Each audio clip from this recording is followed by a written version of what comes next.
চা তৈরি হওয়ার আগেই মাত্র 10 মিনিটে বানিয়ে নিতে পারবেন এই খাস্তা মুচমুচে বিস্কুটগুলো। না তেলে ভাজতে হবে আর না ওভেনে বেক করতে হবে। ঘরে থাকা সামান্য কয়েকটা উপকরণ দিয়ে ঝটপট বানিয়ে নিতে পারবেন। আর বিশ্বাস করুন, বেকারির বিস্কুটের চেয়ে অনেক বেশি টেস্টি আর হেলদি এই বিস্কুটগুলো তৈরি হবে। নিশ্চিন্তে বাচ্চাদের দিতে পারবেন, এমনকি সকালে বা বিকালে চায়ের সাথেও খুব মজা করে খেতে পারবেন, এতটাই টেস্টি হবে। তো খুব সহজভাবে আজকের এই রেসিপিটা আপনাদের সাথে শেয়ার করব, যাতে করে বেশি টাকা খরচ করে আর বেকারি থেকে বিস্কুট কিনে আনতে না হয়। তো হ্যালো এভরিওয়ান, কেমন আছেন আপনারা সবাই?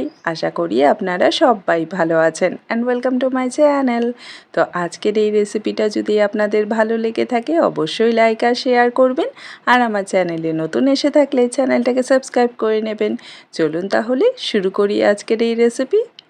তো আজকের এই বিস্কুটগুলো বানানোর জন্য প্রথমেই আমাদের লাগবে গুঁড়ো করা চিনি। এখানে আমি হাফ কাপ চিনি নিয়েছি। আপনারা মিষ্টিটা নিজেদের স্বাদ মতো কম বেশি করে নিতে পারবেন। আর তার সাথে ফ্লেভারের জন্য দিয়ে দিচ্ছি এখানে এলাচের বীজ। আমি এখানে 2টো এলাচের বীজ দিয়ে দিচ্ছি, আপনারা চাইলে পুরো এলাচটাও দিয়ে দিতে পারেন।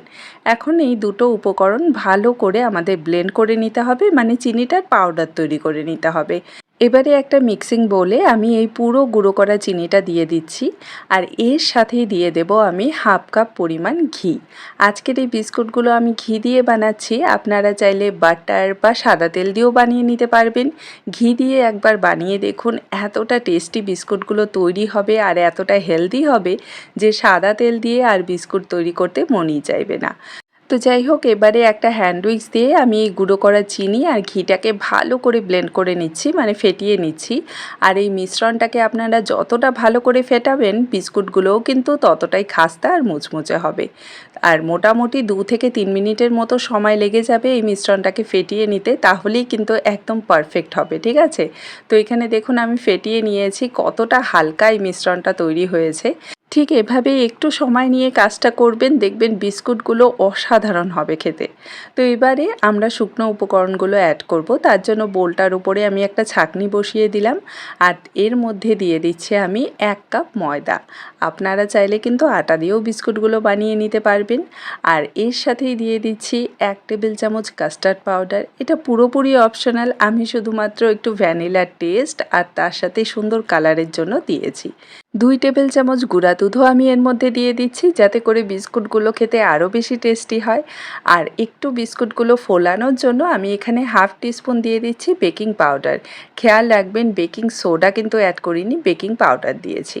আর সামান্য একটু লবণ অবশ্যই দিয়ে দেবেন, এতে করে মিষ্টিটা একদম ঠিকঠাক ব্যালেন্স হবে। এবারে এই সব শুকনো উপকরণগুলোকে ভালো করে চেলে নেব। যে কোনো বিস্কুট বা কেক তৈরি করার সময় শুকনো উপকরণ সবসময় চেলে নেবেন, দেখবেন সেটা খেতে আরও বেশি টেস্টি আর অনেকটা হালকা হবে। তো এখানে আমি ভালো করে চেলে নিয়েছি।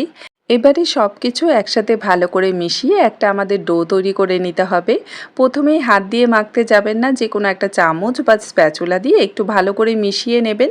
তারপর হাত দিয়ে একেবারে আস্তে আস্তে আমাদের ডোটা তৈরি করতে হবে। যেভাবে আমরা বাড়িতে আটা ময়দা মাখি সেভাবে কিন্তু এই ডোটা মাখা যাবে না, ঠিক আছে? একদম হালকা হাতে জাস্ট সব কিছুকে একসাথে কম্বাইন করে নিতে হবে। আমি চেষ্টা করছি ছোট ছোট প্রতিটা ডিটেলস আপনাদের সাথে শেয়ার করার, কারণ বিস্কুট বাড়িতে তৈরি করতে গেলে কিন্তু অনেকেরই অনেক রকম সমস্যা হয়। বিস্কুটটা ভেতর থেকে কাঁচা থেকে যায়, তলায় পুড়ে যায়, এমনকি ভালো করে বিস্কুটটা ফোলেও না। তো এভাবে টিপসগুলো ফলো করে একবার বানিয়ে দেখুন, একদম প্রথমবারেই পারফেক্ট বিস্কুট তৈরি হয়ে যাবে। তো এখানে আমি ডোটা তৈরি করে নিয়েছি, আর এই ডোটা কিন্তু খুব বেশি সফট হবে না, আবার খুব বেশি শক্তও হবে না। ঠিক এরকম একটু ফাটা ফাটা টাইপের ডোটা তৈরি হবে, ঠিক আছে? তো এবারে আর দেরি না করে বিস্কুটগুলো শেপ দিয়ে নেব। তো এখানে একটা চামচ দিয়ে আমি ডোটা তুলে নিচ্ছি, যাতে করে প্রতিটা বিস্কুট একই সমান হয়। আচ্ছা, আপনারা চাইলে কিন্তু নিজেদের পছন্দ মতো যে কোনো শেপে আর কি এই বিস্কুটগুলো বানিয়ে নিতে পারবেন। আমি আজকে একটু লম্বা শেপে বিস্কুটগুলো তৈরি করছি।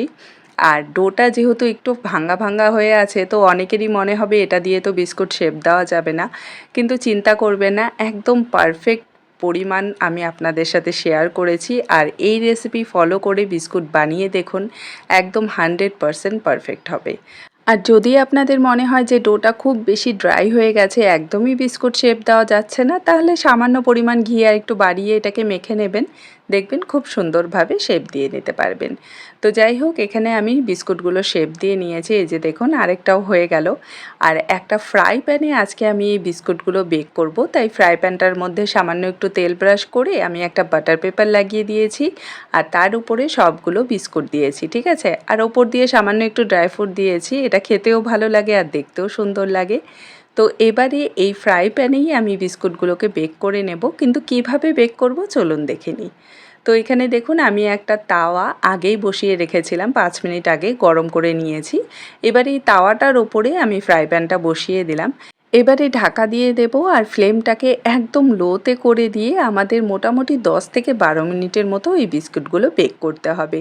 আর ঢাকনার মধ্যে যদি কোনো ছিদ্র থাকে সেটাকে অবশ্যই বন্ধ করে দেবেন, তাহলে কোনো রকম গরম ভাবটা বাইরে বেরিয়ে আসবে না। তো চলুন আপনাদের 10 মিনিট পর দেখাচ্ছি। তো এখানে প্রায় 7 মিনিটের মতো হয়েছিল, আমি আপনাদের একবার দেখিয়ে দিচ্ছি। দেখুন বিস্কুটগুলো কিন্তু আস্তে আস্তে ফুলতে শুরু করেছে। আর 2 থেকে 3 মিনিটের মধ্যেই বিস্কুটগুলো কিন্তু বেক হয়ে যাবে আর বিস্কুটগুলোর তলার দিক দিয়ে খুব সুন্দর একটা গোল্ডেন কালার চলে আসবে। তখনই কিন্তু ফ্লেমটাকে অফ করে দিতে হবে। অনেক সময় আমরা কি করি, বিস্কুটের উপরের দিকটা ভালো করে আর কি কুক হয় না বলে আমরা বিস্কুটটাকে 15-20 মিনিট পর্যন্ত আর কি কুক করতে থাকি, বেক করতে থাকি। তখন কি হয়, তলাটা পুড়ে যায় আর বিস্কুটগুলো খেতে ভালো লাগে না। তো এভাবে যখন হালকা কালার চলে আসবে তখনই ফ্লেমটাকে অফ করে দেবেন আর পুরোপুরি ঠান্ডা করার পর বিস্কুটগুলো তুলে নেবেন। দেখবেন একদম পারফেক্ট খাস্তা মুচমুচে বিস্কুট রেডি হয়ে যাবে। তো আশা করি আপনারা দেখেই বুঝতে পারছেন কতটা সুন্দরভাবে এই বিস্কুটগুলো তৈরি হয়েছে। আর 1 কাপ ময়দা দিয়ে কিন্তু অনেকগুলো বিস্কুট আপনারা বানিয়ে নিতে পারবেন আর এগুলোকে একটা এয়ারটাইট কন্টেনারে ভরে আপনারা মাসের পর মাস রেখে খেতে পারবেন। কোনোভাবেই এগুলো নরম হবে না, পুরো খাস্তার মুচমুচে থাকবে। তো খুব সহজভাবে কোনো রকম ওভেনে বেক করার ঝামেলা ছাড়া, তেলে ভাজার ঝামেলা ছাড়া আজকের এই বিস্কুটের রেসিপি আপনাদের সাথে শেয়ার করলাম। আশা করছি ভালো লাগবে। আর যদি ভালো লাগে আমাকে কমেন্টে জানাতে কিন্তু একদমই ভুলবেন না। দেখা হবে আপনাদের সাথে আরেকটি নতুন সহজ আর মজাদার রেসিপি নিয়ে। ভালো থাকবেন, সুস্থ থাকবেন। Bye bye.